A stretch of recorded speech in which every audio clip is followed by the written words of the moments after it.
Sæl, ég heiti Anton og ég er tiltölulega nýbyrjaður að vinna fyrir fyrirtæki sem heitir Paradí.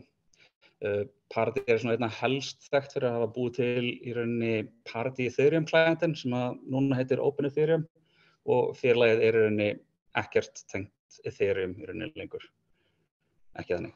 Það er aðal áhersluatriði núna hjá Paradí er bálkakeðja sem heitir Polkadot. Polkadot er smíðuð með notkun á ramma eða frameworki sem heitir Substrate. Og tvöleikla cool. Og aðspurningin bara hvað er Substrate? Og Substrate er framework sem er sérhannaður fyrir bálkakeðjugerð. Hún skrifar í Rust eins og Ethereum klientarnir sem Paradí hefur skrifað áður. Paradí hefur eingöngu skrifað Rust, þannig að þetta er svona bara svolítið sjálfstætt framhald af því. Og notast svolítið við WebAssembly sem er svona svolítið nýtt og öðruvísi, ekki mikið, kem að því á eins og eftir.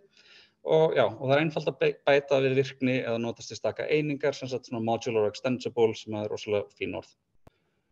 Notað af Polkadot og Kusama og að mér telst í dag á ecosysteminu þá séu allavega 40-50 aktív verkefni sem eru annarkvæmt live sem Parachain á annarkvæmt Polkadot eða Kusama. Og þá er spurningin, af hverju ætti einhverjum að vilja nota SDK til þess að búa til bálkakeðju, af hverju bara ekki gera þetta allt saman sjálfur. Og það er bara mjög einföld ástæða fyrir því að það er drullu erfitt. Og það munu vera alveg slatta mistökum og þau munu vera ógeðislega dýr. Það er allavega svona reynslan hjá langflestum sem að fara út í hann gera. Og í rauninni þegar flestir tala að þeir vilji gera bálkakeðju, það verður í raun að tala að þeim langar til þess að messa í stöðuvélinni sem situr á bálkakeðjunni. Þeir langar til þess að spá í hvað konsensusin er, hvað tokenið er að gera eða hvort það sé fleiri en eitt token, hvort það sé eitthvað NFT eða eitthvað af þessum hlutum. Allt þetta er í rauninni bara búið til í þessari stöðuvél en hefur í rauninni ekkert neitt að segja með hvernig gagnagrunn bálkakeðjan er að nota. Það hefur í rauninni ekkert það að segja nema bara einhver performance-tölur. Og sama með í rauninni slúður í gegnum P2P networking, það er eitthvað sem flest fólk nennir ekki að skrifa. Þannig að það er þetta einfalda þetta og komast í rauninni algjörlega að því sem fólk langar til þess að nota, sem er í rauninni þess að messa í konsensusvélinni eða stöðuvélinni, hvað sem skal þetta. Og þetta er rauninni það sem kom svolítið í ljós þegar Paradí byrjaði að skrifa Polkadot. Að í Git repóinu þá sést með þessi bara fyrst heitir þetta Polkadot, svo heitir þetta Substrate, svo verður til annar repó sem heitir Polkadot sem byrjar að nota Substrate af því að við áttum þess á því að það væri miklu betra að vera með þennan SDK eða framework til þess að byggja ofan á svo að aðrir getur líka nýtt sér þekkinguna sem var búin að myndast innan fyrirtækisins. Og eins og ég myndist á það var þetta skrifað í Rust og Paradí sjálft er með rosalega fína greinargerð af hverju þau nota Rust. Ég mæli mjög mikið að þið tjekki bara á því, ég ætla kannski ekki að fara út í það er alveg hálftíma fyrirlestur út af fyrir sig. En í stuttu máli þá býður Rust upp á öryggi, hraða og einhverjum finnst það skemmtilegt. Það er svona, ég hef heyrt báðar sögurnar af því hvort það fólki finnst það skemmtilegt eða ekki. Mér finnst það fínt. En það er fínt að minnast á, hefur einhverjum að nota Rust? Nei, ok. Kannski nefni ég svona bara örsnögt. Rust er sem sagt low-level systems mál, svipaðs og C og C++, hvað það varðar. Það er þýtt og svo framvegis. En það er með þess ákveðna eiginleika sem að kemur að í rauninni minnisnotkun og hvernig þú höndlar minni sem að gera að verkum að það eyðir út alveg stóru mengi af öryggisvillum svo sem use after free eða buffer overflow villur einfaldlega með því að leyfa þeir ekki að compila þeir. Bara það er tekkað á compile time hvort að hlutinir virki eða ekki. Það er ekki að segja að það sé 100% öruggt, alveg bara þvert í móti, en það eyðir út rosalega mikið af villum nema virkilega viljur framkvæma villum. Það getur það ennþá, en það er miklu erfiðara fyrir þig. Og við skoðum aðeins svona overall hugmyndina Substrate-nóðu. Við erum búin að vera að keyra Smiley-Coin-nóðu býst við og hún er svolítið mikið svona út allt. Það eru alls konar C++-félag sem gera hitt á þetta og ekkert eitthvað svona einfalt að reason sem það. Substrate skiptist í rauninni í tvo hluta og þeir eru kallaðir client og runtime.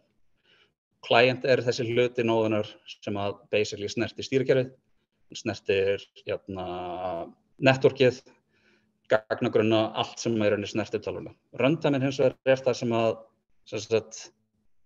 actual business lógíkin á bálkakeðjunni á sér stað.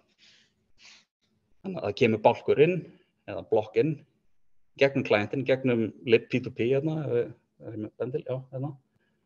og endur í transaction poolinu eða fer bara beint í gegn að skoða hvað þetta er. Það er executað í runtime umhverfinu og þar á hluturinn sér stað.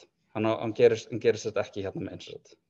Og þetta í rauninni gert til þess að aðskilja einmitt þennan hlut sem staðfestur á keyribálka og sér að keyra reglur stöðuvélarinnar sem bálkakeðjan. Og það er svolítið ruglingslegt að þetta heitir awesome runtime í Substrate, en þetta ekki nákvæmlega sama eins og þau myndi venjulega tala runtime versus compile time eða eitthvað svoleiðis. Þetta heitir runtime, það ruglingslegt, nöfn eru erfið, ég veit ekki, já. Þannig að í rauninni það sem gerist hérna að runtime getur haft samband við clientinn í gegnum það sem kallast client host functions. Það í rauninni exposaður API frá clientinum sem runtime getur talað við. Og að sömu leyti að þá getur clientinn sent yfir hluti á runtimeinn sem í rauninni bara ákveðin API líka sem fyrirfram ákveðin og breytist ekki nema þau ætla að breyta báðum hlutum á sama tíma.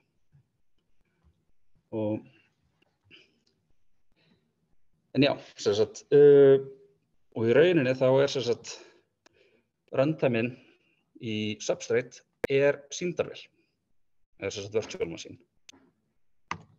Og það hefur svolítið áhugaverða eiginleika sem mjög æskilegir fyrir rauninni notkun í bálkakeðju að þetta keyrt niður í þessa sýndarvél, öll stöðuvélin þetta bara keyrt niður og fyrir vikið þá keyrir hún alltaf eins alls staðar svo framarlega sem að hluturinn sem að keyrir hana, executorinn á virtual-vélinni eins. Þetta sami bytekóði sem að keyrir á öllum stöðum og staðlaður. Það skiptir ekki máli hvort þetta sé ARM, lappi eða einhver Spark eða Sun server einhvers staðar, skiptir engu máli. Þetta alltaf deterministic út frá því. Þannig að það þetta henda út rosalega mikið af áhugjum sem það þarf að hafa að þetta þarf að vera big endian 32 bita eitthvað hér og þar. Það í rauninni þetta henda því bara út svona. Þetta alltaf eins. Og svo í hinn tilfellinu þá erum við að taka við kóða í tilfelli bæði Polkadot og Ethereum að taka við kóða sem Turing complete og við viljum helst ísolata hann frá hlutum eins og stýrikerfin okkar og skráarkerfin og alltaf því. Það skemmtilegra. Þetta getur alveg verið stórhættulegt annars. Þetta aðeins öðruvísi heldur en Bitcoin og Smilecoin að skriftmálið ekki Turing complete og þar alveg ekki jafn skaðlegt að leyfa því að keyra bara óísoleruð einhvers staðar. Og hér kemur WebAssembly. Það linkur bara á WebAssembly frá MDN. Og þetta stack-based sýndarvél sem hönnuð fyrir browserinn. Og í rauninni hönnunar tilgangurinn að vera annar og mögulega betri valkostur heldur en JavaScript í browser. En það eiginlega, staðan í dag svo að JavaScript hraðara í held ég flestum tilvikum akkurat núna. En það held ég svona spurningum 25-30 ára optimization af JavaScript engine í browserum þar að gera, meira heldur en hitt. Fyrir Rust, eða ekki fyrir Rust, fyrir Substrate þá skiptir þetta ekki það miklu máli. Af því að við þurfum ekki að pæla í samanburði við JavaScript þegar kemur að execution. Við getum gert aðra hluti og við þurfum heldur ekki að pæla í helstu takmörkunum sem að WebAssembly að lenda í dag með browserinn það takmarkað aðgengi á DOM-inu, takmarkað aðgengi að hversu miklu þú getur breytt á actual vefsíðunni með WebAssembly. Þú getur gert fullt af hlutum en þú getur gert allt akkurat núna. Og þetta bara með því að setja bara WebAssembly þarna upp sem runtimeið í rauninni. Það gefur manni bara, ok, þetta stack-based, það engin heap, þannig að við bara pælum ekki lengur í heap allocation á minni, það bara ekki hægt, sem flott. Í þessu tilviki, það ekki flott í öllum tilvikum. Wasm by default limiterar minnisnotkun yfir í addressable svæði sem 4 GB, en í rauninni Substrate það minnka alveg niður í 128. Það bara mjög sparlega farið í að allokera minni í runtime. Það bara, já, því minna sem hægt að gera með þar, því skalanlegra verður allt saman á endanum. Þannig að bara svona til að hoppa aftur yfir á mynd sem svona öðruvísi. Við erum með clientinn og við erum að tala að við skiptum upp client og runtime áður. Að runtimeinn náttúrulega inn í clientinum eða inn í nóðunni. Þetta ekkert eitthvað sitt-hvort forritið eða eitthvað svoleiðis. Þetta bara, það hlutur þarna sem heitir Wasm executorinn sem keyrir sýndarvélina. Með þess að geta verið nokkrar keyrandi á sama tíma, en það svona smá parallelismi sem í gangi sem kannski ekki alveg tímabært að tala um. En í grunninn þá það þannig að þú lest í rauninni runtime kóðan úr gagnagrunni inn í Wasm executorinn sem keyrir þá í rauninni fyrir eina eða fleiri blokk eða einn eða fleiri bálk. Og það sem þetta þýðir í rauninni að við getum geymt kóðan fyrir stöðuvélina sem keyrir á bálkakeðjunni á bálkakeðjunni. Það svolítið áhugavert. Við farum svolítið út í hvað það þýðir. Það basically, það leyfir hlut sem kallaður forkless runtime upgrade. Það hægt að uppfæra runtimeinn án þess að forka. Og það gerist bara á sömu blokk á sama tíma deterministically hjá öllum. Og ef við förum aðeins aftur hérna, þá það hér allt sem hérna á runtime hlutanum. Allt sem hérna megin, það hægt að uppfæra það í rauninni. Það eina sem ekki hægt að breyta og brjóta í rauninni hvaða client host functions eru og hvaða runtime APIs eru. Það þarf líka að uppfæra clientinn. En þetta leyfir í rauninni fólki sem að nota Substrate að uppfæra stóran hluta af í rauninni því sem skiptir þau mestu máli án þess að þurfa að ýta node operatorunum í að uppfæra og bíða eftir að allir séu búin að uppfæra og vera með stóran fork sem að fólk kannski ekki til í að uppfæra til að breyta. Og þetta eiginlega eitt af stóru hlutunum sem að Substrate býður upp á basically out of the box. Þetta bara, já, þetta kemur bara gefins. Og til að horfa hvernig þetta myndi gerast að ég gæti bara búið til, segjum að ég hafi réttindi til þess að senda inn nýjan runtime inn á keðjuna sem ég að skoða, að ég get bara búið til nýja færslu sem inniheldur binaryuna af þessum Wasm blob. Þetta bara binary strengur, hexenkóður eða hvernig sem við viljum gera, bara eins og við myndum gera með raw transaction í Smileycoin. Og við myndum bara senda það á keðjuna og hvernig það myndi fara í gegnum í rauninni, nóðuna alla, það myndi bara fara í gegnum JSON RPC layerinn sem í rauninni bara mjög svipaður á JSON RPC layerinn á öðrum svona nóðum. Og hann myndi byrja að slúðra þessu yfir á P2P yfir á allt networkið sem við myndum sjá hvort að þetta make eitthvað sens, þessi færsla make eitthvað sens, hún lögleg. Ég held alltaf að hún sé lögleg, þannig að ég senda hann í transaction pooli hjá mér og svo verður til blokk og basically gamla runtimeið, það les þetta. Það les að það sé að koma nýtt runtime og það útfærir breytinguna í database. Þannig að það sem gerist á endanum það að gamla runtime hverfur og nýja runtime tekur við á næstu blokk. Og þetta svolítið mikið. Þannig að það kannski einfaldara að hugsa þetta svona. Vita allir hvað þetta Já, ok, ef ekki þá þetta Super Nintendo tölva og tölvuleikur fyrir Super Nintendo tölvu. Clientinn Super Nintendo tölva, þú getur tengt fjárstýringar og gert alls konar input og basically þú getur skipt leik og það þú getur alltaf að halda áfram að spila. það breytist í rauninni ekki neitt. Runtimeið í rauninni bara eins og tölvuleikur, það búið að forrita hann og búin að gera fullt af hlutum í honum. Það eru mismunandi reglur, þú getur breytt öllu eins og þið langar til. Og það kemur kannski svolítið upp á núna, ok, við erum þetta með leikjavél, bókstaflega, og tölvuleik, en við þurfum líka að skrifa tölvuleikin, við þurfum líka að skrifa þennan runtime. Og það ætla að koma svona aðeins inn á í rauninni skrefin sem hægt að fara í til þess að búa til hluti í Substrate. Það er rauninni svona tveir krossandi í rauninni ferlar. Það er annars tæknilegt frelsi og hins vegar auðveldleiki í þróun. Og það sem kallar Substrate Node og Substrate Frame er í rauninni í raunveruleikanum sami hluturinn. Kallast Substrate Node Template, bara á GitHub, tjekkið á því. Og það er í rauninni bara kóðið sem hægt að bara sækja, eða bara repo sem hægt að sækja og byrja að vinna á. Og byrja að búsla saman einhverjum hlutum í runtime og það er búið að taka í rauninni út, rosalega stóran hlut af Substrate kóðabasanum sjálfum. Þannig að hann er í rauninni bara ekkert fyrir. En hann er þarna bakvið og hann compilast, hann er bara núna crate í Rust, eða pakki í Rust í staðinn fyrir að vera í actual kóðabasanum sjálfum. Frame er þarna í miðjunni, en ég ætla aðeins að sleppa því. Substrate Core er eins og bara í raun og veru repóið sem er verið að þróa Substrate í.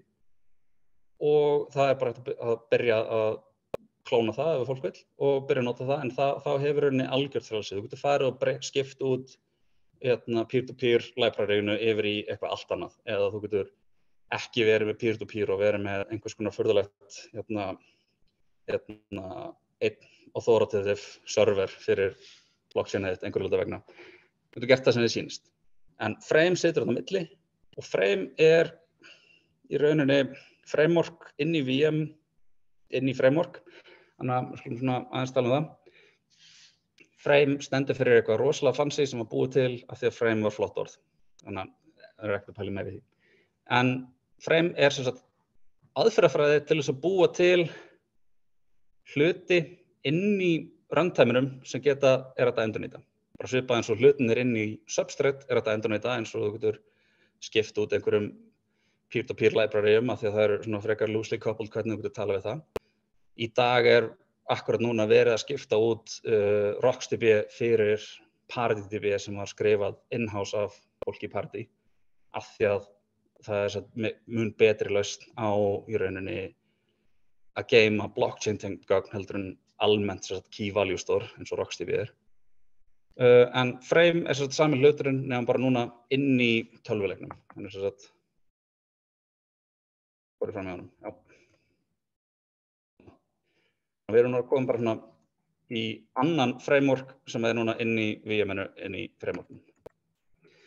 Og þær einingar geta unnið saman, þessar einingar sem við erum að smíða inn í Frame. Og þær eru kallaðar pallettur, eða pallet. Og þær geta verið annað þétt eða laust tengdar sem eru svona tölvunarfræði hugtök í rauninni hvernig maður ætlar að, hversu þétt maður ætlar að í rauninni að tengja hlutina saman.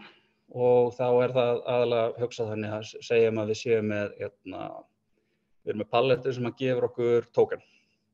Og við kallum það bara pallet token. Að ég get búið til ofan á það eitthvað sem að gera litar token.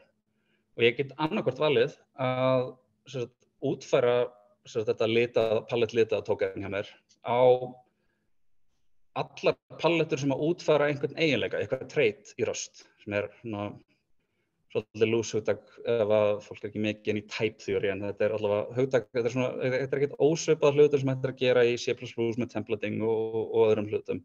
En það sem þetta gefur eitthvað ákveðið svona interface sem að hægt er að segja bara allir currency-legir hlutir virka með þessu í rauninni. Og það væri þá svokallað laustengt í rauninni og þéttengt væri ég ætla eingöngu að vinna ofan á þessu pallet token pallettu nákvæmlega. Og þetta meikar aðeins meira sens ef við hoppum í þessa hérna að þetta hérna er tekið af Substrate dev síðunni dev.substrate.io og þessi mynd sýnir í rauninni fyrir ofan erum við bara með alls konar sortmynd af pallettum sem eru nú þegar til. Og ég ætla bara að hoppa hérna á þessar hluti sem eru til Aura til dæmis konsensusmekanismi. Hann bara í staðinn fyrir að vera með proof of work, þá getur þú notað Aura. Þú gætir líka notað proof of work ef einhver búinn að skrifa það. Ef enginn búinn að skrifa það, þið skrifið það sjálfur. Það bara ekkert mál. Aura round-robin authoritative konsensusmekanismi, sem að þýðir bara það að það einhvers staðar í stateinu listi af einhverjum adressum, af einhverjum nóðum sem að mega búa til næstu blokk. Og svo bara farið hring eftir hring bara. Þetta ekkert besta system í heiminum, en þetta defaultið í Substrate, af því að fólk vil líklegast gera eitthvað annað heldur en þetta, en þetta fínt default bara til að sýna hlutinni virki. Já, svo getum við farið aðeins lengra. Við erum með sudo, sem bókstaflega sudo, ef einhverju nota Linux og Unix tengt stýrikerfi áður.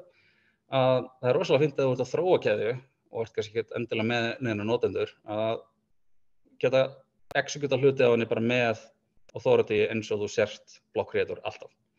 Og hafa meiri aðgang að hlutum heldur en eingöngu venjulegur notandi. Þú getur ekki bara sent inn transaction, þú getur kannski líka gert eitthvað annað, eins og til dæmis uppfært runtimeinn. Og þannig í rauninni runtimeinn uppfærður í rauninni fyrsta skipti í mjög mörgum palletum. Það sudo, og sudo getur keyrt runtime upgrade fallið. Og svo í rauninni seinna meir þegar það rauninni komið út, að þá kannski komin palleta eins og collective eða í rauninni, collective og elections og nokkur svona democracy þetta palletan sem að leita. Democracy setur upp í rauninni kosningakerfi og allt saman sem að á keðjunni sem að leyfir fólki að kjósa hvort að það eigi að fara í runtime upgrade eða ekki. En stutt þá við búin að fara yfir og það búið að pikka inn hluti, þannig að hér komin runtime með þessum palletum. Og það virka bara saman eða ekki, en það aðeins að konfigura það eins og með allan annan svona kóða. Það að segja hvað breakdownið á einhverjum tokenum og hver með sudo-réttindi og hvað treasuryð á að gera. Á treasuryð að fá eitthvað hlut af transactionum eða ekki og alls konar mismunandi hluti. En þarna bara að púsla saman í rauninni nýjum runtime, nýjum konsensus út frá í rauninni hlutum sem eru til. Og það kannski bara aðeins að sýna það hérna að nú opnaðist þetta í einhverju nýju hjá mér, þetta ekki. Nei, þannig að þetta bara til sem sagt þetta bara vefsíða. Þetta partur af Substrate, dev.substrate.io. Og hér rauninni bara rosalega mikið af mismunandi palletum sem gera mismunandi hluti. Til dæmis palleta hérna, ef einhverju langar til þess að vera með EVM-kontrakta, þá það til.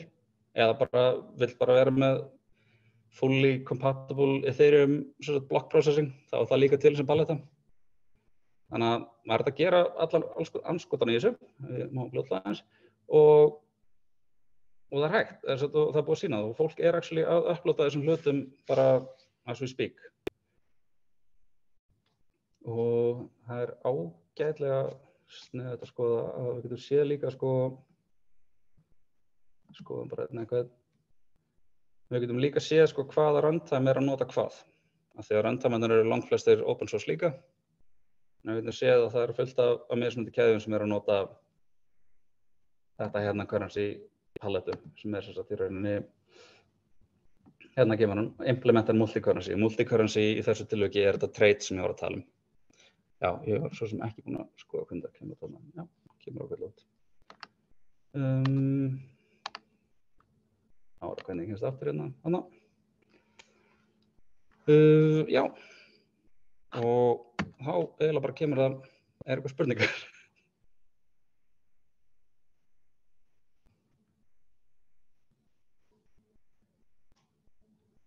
Þurfti að fara svolítið hratt í þetta til að ná þessum tíma, en Þetta óbúslega mikið. Já. Og óbúslega margir möguleikar. Já.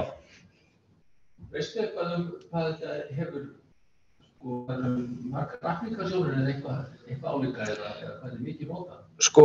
Ég nefndi það áðan að á Polkadot og Kusama sem í rauninni svona hálfgert Canary network, það ekki beint test network fyrir Polkadot. Þá samtals held ég sko komin live núna 40-50 stykki af keðjum sem að nota og þær eru allar undantekningarlaust að nota Substrate. Það eru aðrar keðjur síðan sem eru ekki að ætla ekkert að fara út í það að verða parachain fyrir Polkadot eða Kusama sem eru að nota Substrate bara því að það einfalt. Það ein sem meira að implementar Proof of Work og heitir Kulupo ef ég man rétt. Svo reyndar þetta að fara hérna sko á já, ég þetta sé ekkert hérna þetta svona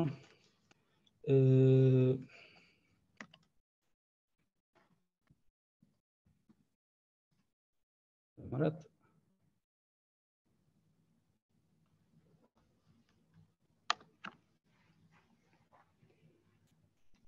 Þá þetta í rauninni viðmót sem bara keyrt í browser og virkar fyrir allar keðjur sem að implementa Substrate.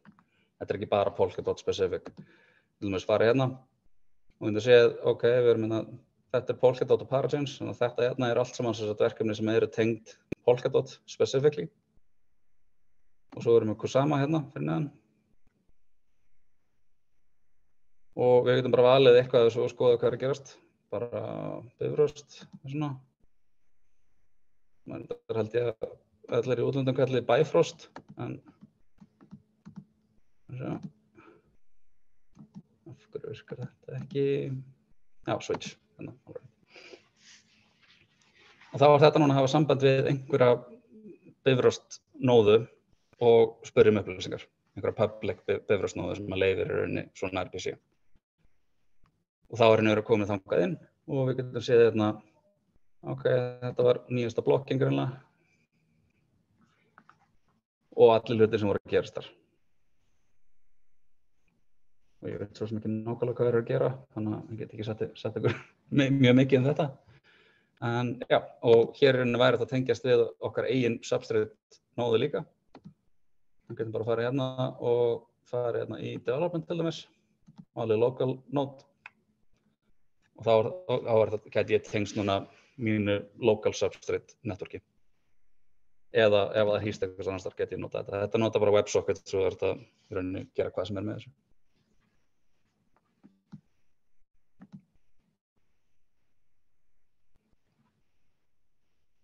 Hefur engin annar spurningu þá þessu Polkadot hefur stundum verið kallað Ethereum killer. Já. Og þá fólk mjög æst. Jú. Eitthvað samanburður, einhverju mælikvarða sem gera það sem hægt að byrja þetta saman?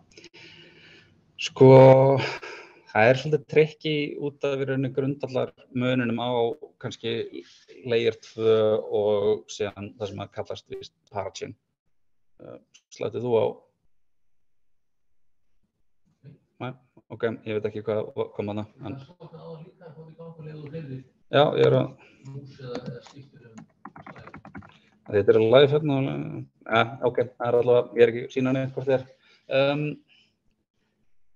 Nú náttúrulega nýlega fór Ethereum yfir í Proof of Stake, þannig að það varð í rauninni mun svipara það sem að gerast í Polkadot. Polkadot búið að vera Proof of Stake síðan að það fór live og það var sem sagt 2020. Og já, annað en það, þá þetta náttúrulega það að cross-chain communication hlutin kannski ekkert endilega það sem að Ethereum að endilega að skoða hvað mest, það meira að pæla í layer 2 og sem roll-upum og því sko.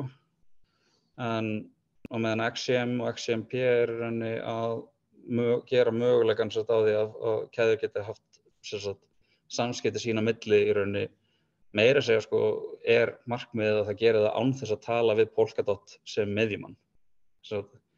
Ég rúla aðeins aftur, ég talaði ekkert parachain pælinguna, að pælingin sem sagt að Polkadot sé svokallað relay chain sem situr eins og svona öxull í hjóli og svo eru keðjurnar í rauninni hjólið allt saman, aðrar keðjur sem tengjast sem parachain og nota þá shared security model frá Polkadot. Þetta töluvert lengra fyrirlestur sem þarf til þess að útskýra það allt saman, en það svona grunnhugmyndin, þannig að það í dag það í gangi, það það sem ég var að sýna allar þessar keðjur sem voru þarna, þær eru tengdar á einhvern Polkadot eða eitthvað sama og að gera mismunandi hluti, það eru keðjur sem að gera, actually fully Ethereum compatible, þannig að það hægt að keyra í rauninni snjallsamninga frá Ethereum á þeim keðjum og svo þetta að tala við þær keðjur í gegnum Polkadot networkið, allt bara programmatist og ekki þurfa að treysta á í rauninni brýr sem slíkar sem hafa hingað til verið einna veikari hlutunum í öllu þessu systemi. En það rosalega erfitt að bera þetta svona beint saman, sko. Þetta vonandi svaraði kannski einhverju. Já. En notkunin öppin og Ethereum-keðjunum voru ofboðslega mörg. Jú, það alveg staðreynd, sko.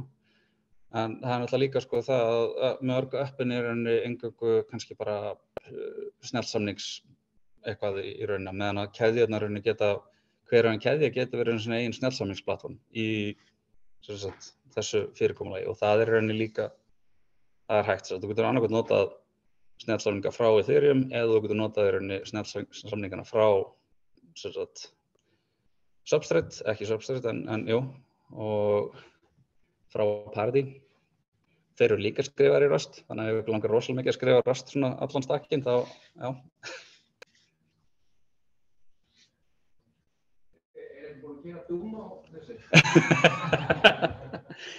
Ekki hvað ég veit, en það alveg crazy hlutir sem að gerast þarna líka, sko, þannig að það gæti vel verið að það komið bráðlega.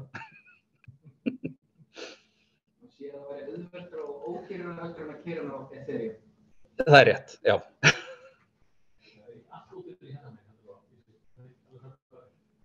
Jú, það bara, ég held að hnerrir ekki á Ethereum fyrir minna en sko einhver $100 eða eitthvað svoleiðis, sko. En það þetta búið að lagast og vonandi að lagast, ég ekki búin að vera mikið að skoða það.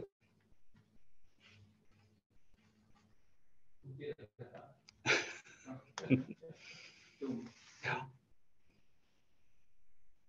Já.